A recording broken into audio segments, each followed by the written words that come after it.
Well, it has been, yeah. I mean, it has been in the media for sure. Anytime you have number one pick, it's always going to be a topic of conversation. Yeah. Has it gotten to a point where a lot of other teams are getting very nosy? I would say we've had some phone calls. Yeah. I'll keep those phone calls to the vest, but we've had some phone calls. Yeah.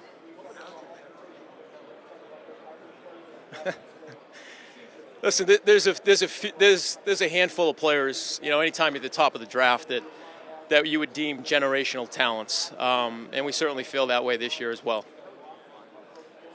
Well, it's a real skill set of talent. An impact player that can take the team to another level, whatever position it is, and then they also have to have the character makeup as well to go with it. Yeah. How did that shape you taking this job?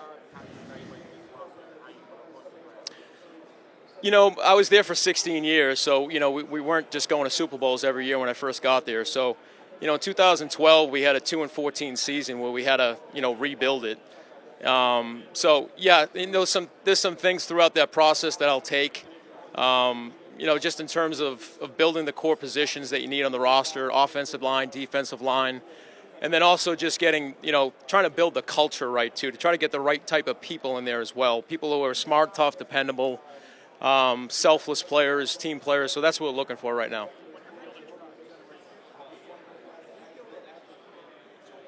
I'm sorry?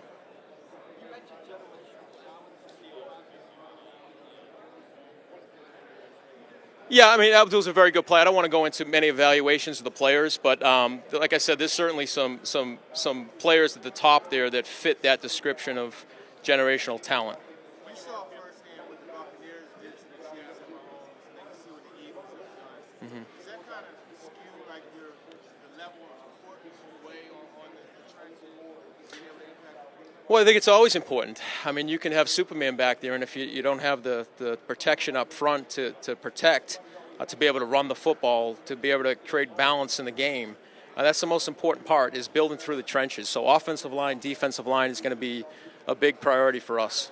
When you are fielding those offenses, what are some of the things you are looking for? Yeah, we really haven't gone into too much of that. I've fielded some calls at this point, but we really haven't gone too much into it right at this point. Yeah.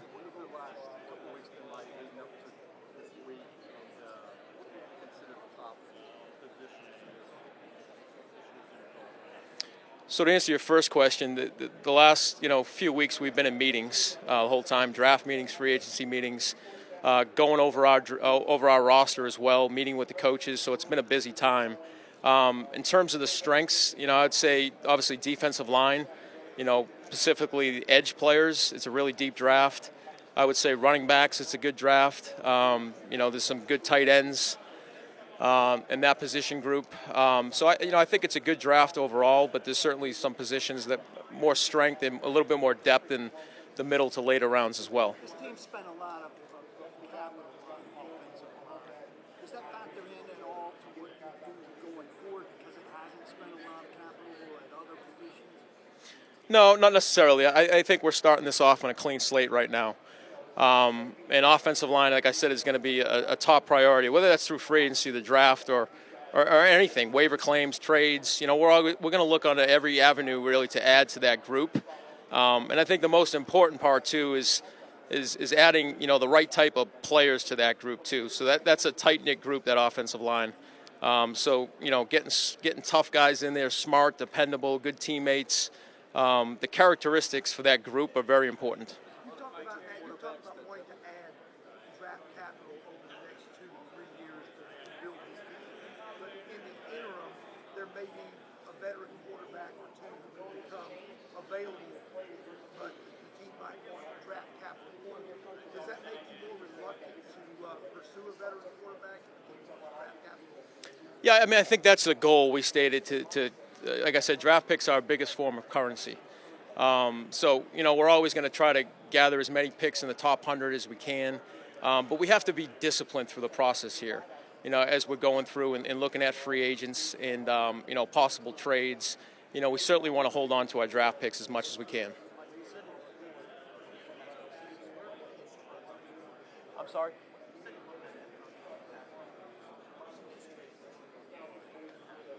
Yeah, obviously get off, the ability to dip around the edge, and just having a relentless passion to get to the quarterback is a big part of it.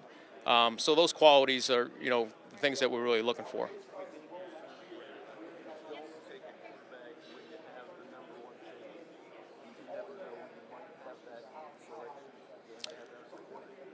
Sure, I mean, you can think that way. But, at the end of the day, we have to make the best decision at this point for the Titans. And if we deem like taking a quarterback is the most important thing right now, then we'll do that. But we have to go through this process here. So this is like one touch point in the process. We've gone through the whole evaluation part. Now we're finally getting to sit down and meet with these guys and talk with them. We'll have pro days. We'll have 30-day visits. So we have to go through the whole process really to make that decision. Do you abide by kind of a height, weight, speed characteristic by position? And when do you stray? We do. We always have. You don't want to make exceptions at certain positions. So we'll have a profile for each position. Now, you never want to just throw away a good football player if he doesn't fit those measurables. But we certainly have profiles for every position in terms of, when we're making acquisition periods, whether it's free agency or the draft.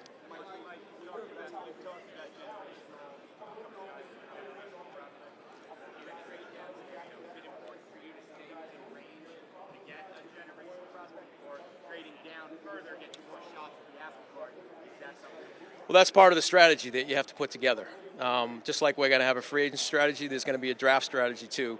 So we'll get together as a group and think through all that. But you certainly don't want to pass up on one of those players if you think they're there.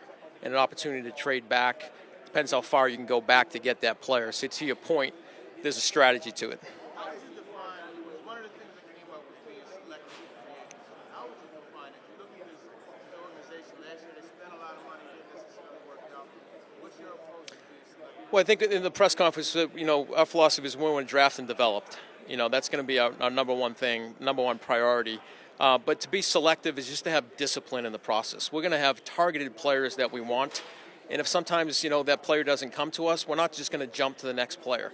We're going to have players that we're going to target, and you have to have discipline throughout that process as well. In targeting those players, though, there could be some big ticket guys. I mean, obviously you have more holes than you can fill no matter what you might end up with drafting. Sure, Paul. I think that's part of the strategy too. We're trying to fill, probably as many holes as we can before the draft, and you're trying to see. At this point, you have a free agency board, you have a draft board. You're trying to see the depth in free agency and the depth in the draft, and where you might be able to acquire those players. But you certainly want to try to fill as many holes as you can in free agency, and we have some work to do on the roster. What you do at quarterback in free agency, like that tip, what you're doing with the first pick?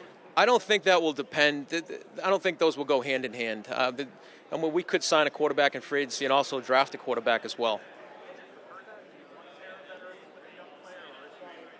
Depends on the situation. The places I've been, we've always had, older quarterbacks kind of mentor the younger quarterback. It's almost like another coach in the room for them, just to kind of show them how to be a pro, teach them all the little things about protection and just how to study opponents.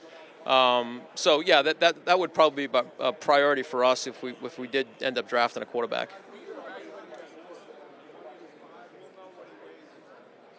Yeah.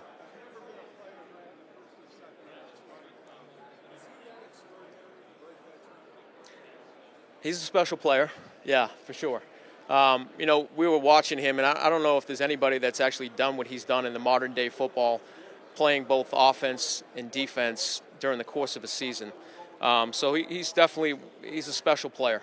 When you look at this roster, like you see, when you look at this roster and you see and talk about all the holes, where do you see strengths on the roster right now? I think we have some good interior guys right now with Sweat and Simmons. There's some pieces on the roster. Calvin's still a good receiver. But we have to get better throughout the offensive line. And that's going to be a priority for us. And that's part of the process here, too, is we're evaluating this roster, is trying to figure out, where are the weak points right now? Where do we really have to improve? But there are some pieces on the roster that we can build on, and certainly that interior defensive line is one of them. How long before you can compete for a division? Our hope is to compete every year for a division, Paul. But it's a process. So hopefully we're we're in contention this year. You always want to manage expectations, though. So, as we go through this process, we acquire players. I think we'll have a better idea as we head into the season.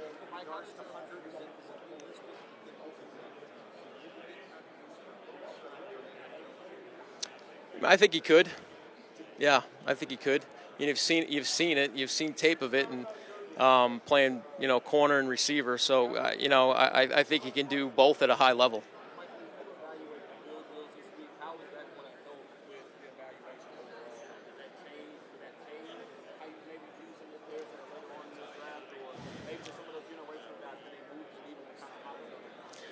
Yeah, you take every drill into account. It's really just a validation of what you see on tape. Does the guy run as fast as you think he ran during when he was playing during the fall?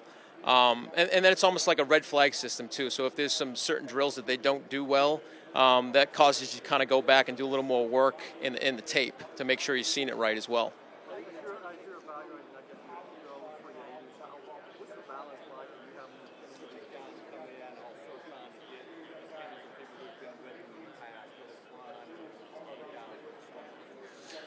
Yeah, so that was part of the process over the last few weeks, is really because we're trying to get everything done at once here, free agency, draft, and we met with the coaches during lunch during these times just to get a feel of the players on the roster, specifically how they are in meeting rooms and everything else. So that's a big part of it.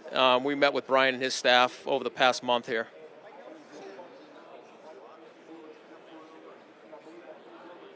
I think we're in good shape right now. Yeah.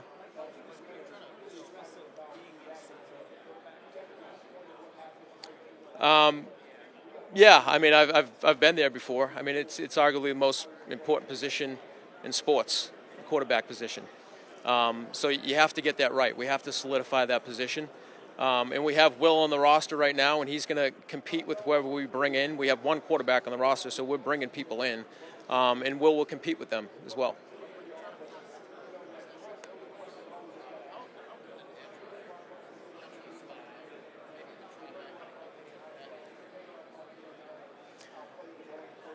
If he's a generational pass rusher, I just like him to rush the passer. At that point, just play to his strengths. But now, if there's a guy that can drop in coverage, that's great. But if their strength is rushing the passer, that's what we want to see him do.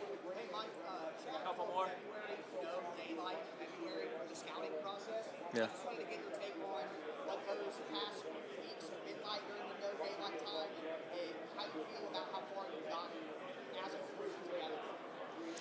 Yeah, it's an important time for us. You get in, early in the morning before the sun's up, and you're out of the building when the sun's down. So that's what he's referring to, and it's going into darkness is what we call it. But it's an important time just to build camaraderie with the staff, creating bonds with the staff as well. And so we did that for the past months, which I think was great.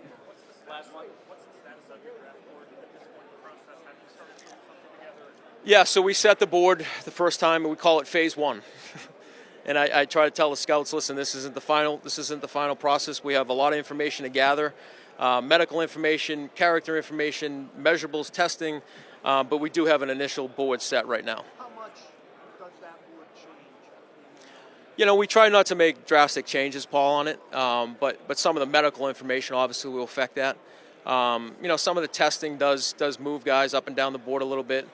But we try not to make drastic measures. We want to be a tape-driven team and really not just depend on these other variables that come in. So what kind of rise would you see a guy make off of something, barring a huge...